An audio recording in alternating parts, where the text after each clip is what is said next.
blah blah, but I think we've still got more things we need to announce before letting you have the break.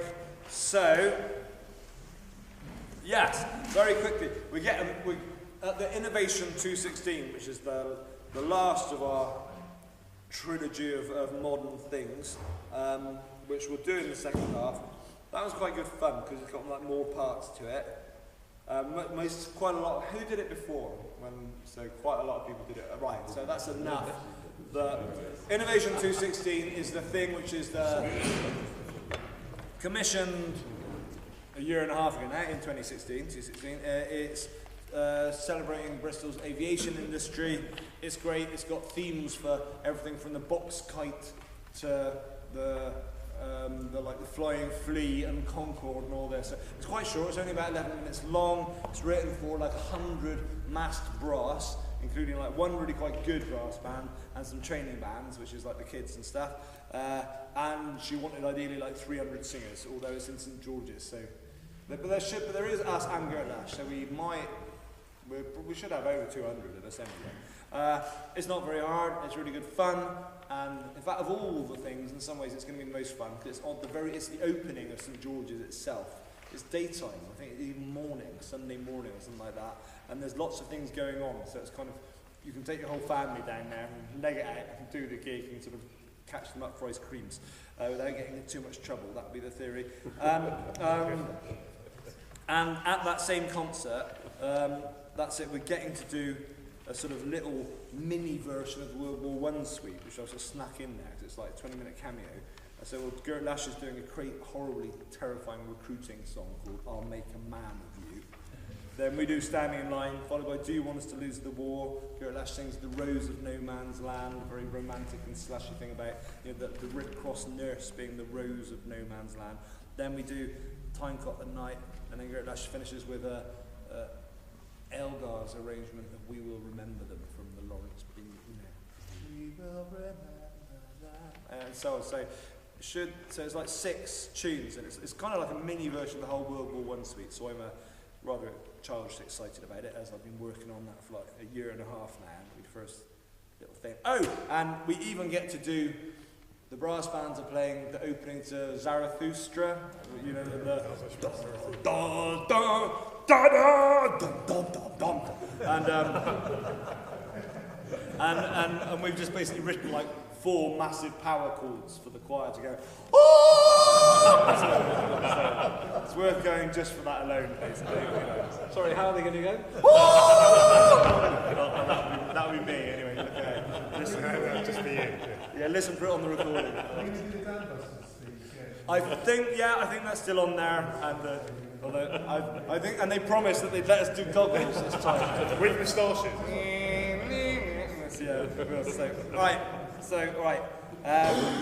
all right. Pretty much everything else so far. We talked about that. Talked about this. Yes, that's right.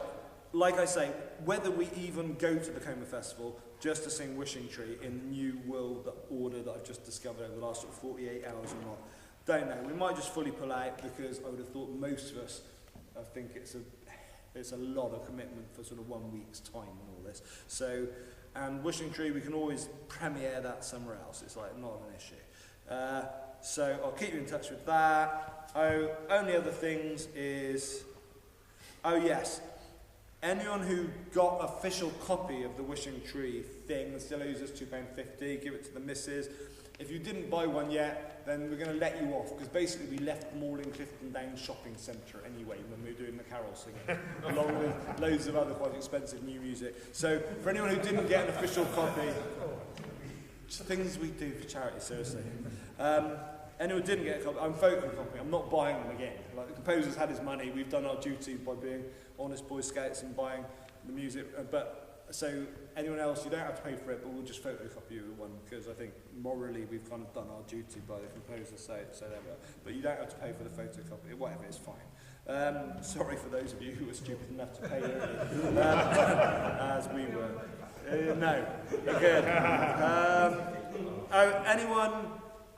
St Albans, yeah, fantastic concert, well done. We really did ourselves proud. I think it was I think it was definitely the sort of most sophisticated concert we've done, and it was just great, the whole spirit. The Antlers was a great touch. It was just a lovely way of kicking off the whole show. The walking in, singing, marching in, singing, just is always, I always feel it's like stealing candy from a baby or whatever. It's just such a... It was quite difficult if we were near the back, because Keep everyone had to go through one door, and then everyone had to go through another door. Sure.